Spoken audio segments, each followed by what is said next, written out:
All right, a couple of things I want to get into now is the Arizona Cardinals. I don't know what the heck is going on right now. I mean, what is going on with the Arizona Cardinals? We now have this morning, this extra added on. Steve Wilkes, I believe it was, came out and just released that when Steve Keim was suspended for the DUI, that they had a burner phone that he was using now, and he's going after him for that. I don't know. Long story. I didn't have time to read the whole exact thing, but that's basically the gist of it. I don't know the exact details, but that's what's happening. Now, Steve Keim's long gone. Now he's out of the league. But just the moves they're making, I don't get it, because so many people are saying right now the Arizona Cardinals are purposely tanking for likely be it Caleb Williams or Marvin Harrison Jr. But I don't think that that's necessarily the case. In fact, I'm looking at this team, I'm confused. I don't know what is going on with the Arizona Cardinals, because at the end of the day, this team does have talent. We have seen far worse talented teams than them. Now look at the quarterback position. I know there's no Kyler Murray at the time, and you've got Joshua Dobbs and Tune going at it right now. But Kyler Murray might come back maybe this season. I don't know. But you have Budda Baker, one of the best safeties in all the league. You have DJ Humphries, not a bad left tackle whatsoever. You have James Conner, who's not a bad running back. The receiving corps is not horrendous. Rondale Moore is a fast receiver. You have a third-round pick and Wilson out there. You've got Hollywood Brown. You have Zach Ertz, Trey McBride.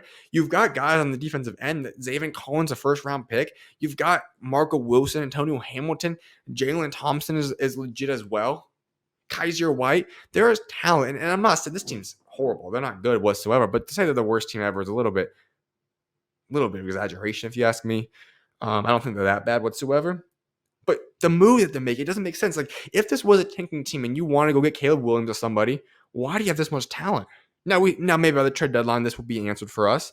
But we see you trade Isaiah Simmons for the Giants. Okay, trade him for a seventh. Now, don't get me wrong.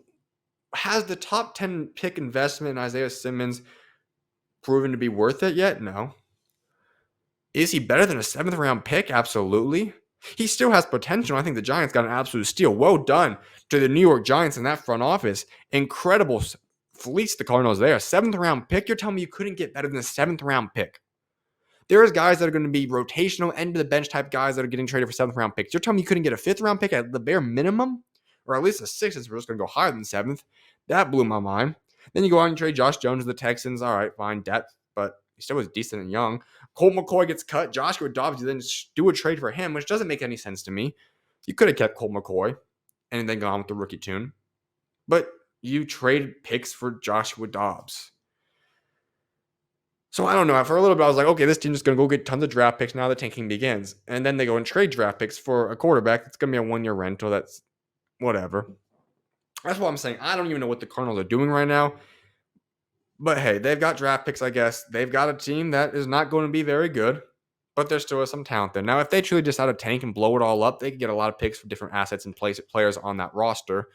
And also, I'd be a little bit intrigued to see what they do, because if Kyler Murray comes back and you believe that he can be a franchise quarterback, which I believe he can be, I'm not saying he's no Patrick Mahomes or any of the top echelons of players, but is Kyler Murray capable of being a legitimate quarterback in the NFL? I believe so. There's no reason he can't win a Super Bowl. If you have the right pieces around him, the right situation, the right coaching, sure, why not? He can win a Super Bowl. So if you believe that, you could use those top picks of your pick, the Texans and all the other draft picks, to draft a guy like Marvin Harrison Jr. Get yourself a cornerback or a pass rusher. Solidify the line a little bit more, whatever it might be. Get that prime wide receiver, like I said, Marvin Harrison Jr., which I think would be the best pick for them. Do that. But if not, obviously you could fall right into Caleb Williams, and then you have to move Kyler Murray, and we'll see what kind of package they could get there. That's what I got to say about the Arizona Cardinals. I think it's a mess. I don't know if Jonathan Gannon's even going to last over the year, but we'll see what happens with the Cardinals.